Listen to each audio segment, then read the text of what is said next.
Pemirsa, Menteri Kesehatan Budi Gunadi Sadikin menjelaskan mengenai adanya kasus gagal ginjal akut di Indonesia. Dari hasil penelitian, Menteri Kesehatan menyebut obat kimia berbahaya menjadi penyebab kasus gagal ginjal akut. Masih menduga-duga ini penyebabnya apa?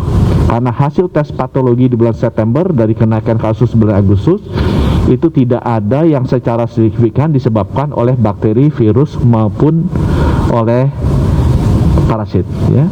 Di akhir September, jadi sebelum 1 bulan mulai ada kenaikan, kita sudah mengeluarkan surat edaran ke seluruh rumah sakit, seluruh kepala dinas agar melakukan tata laksana perawatan yang standar.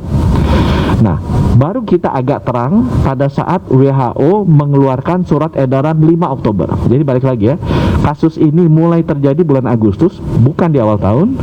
Kita mulai bergerak di bulan September dengan analisa patologis yang kita dapetin tidak ketemu penyebabnya apa.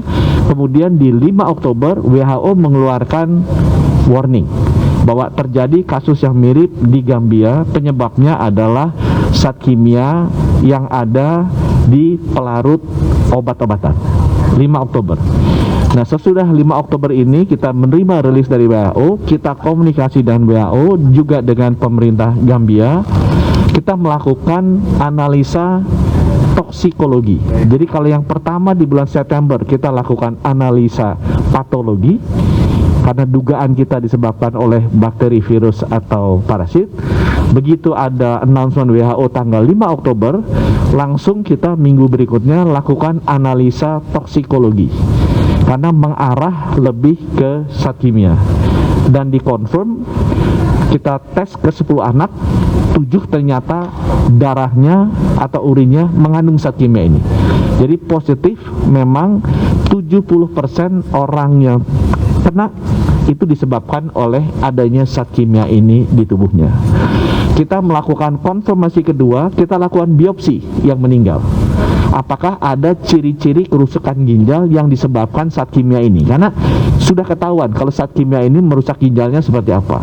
Kita cek 100%. Memang terjadi kerusakan ginjal sesuai dengan ciri-ciri yang disebabkan oleh obat kimia ini. Jadi itu memperkuat bahwa penyebabnya adalah obat kimia ini.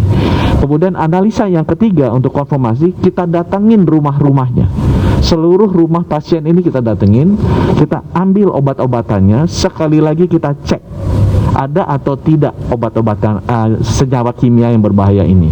Kita menggunakan lab Puslap Polri. Memang yang mereka lakukan sifatnya baru kualitatif, ada atau tidak, bukan kuantitatif kadarnya berapa ya.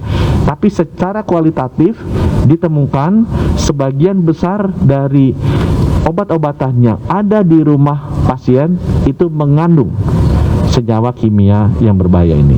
Jadi berdasarkan rilis dari WHO, adanya zat kimia di pasien, bukti biopsi yang menunjukkan kerusakan ginjalnya karena zat kimia ini, dan keempat, adanya zat kimia ini di obat-obatan yang ada di rumah pasien, kita menyimpulkan bahwa benar penyebabnya adalah obat-obat kimia yang merupakan cemaran atau impurities dari pelarut ini.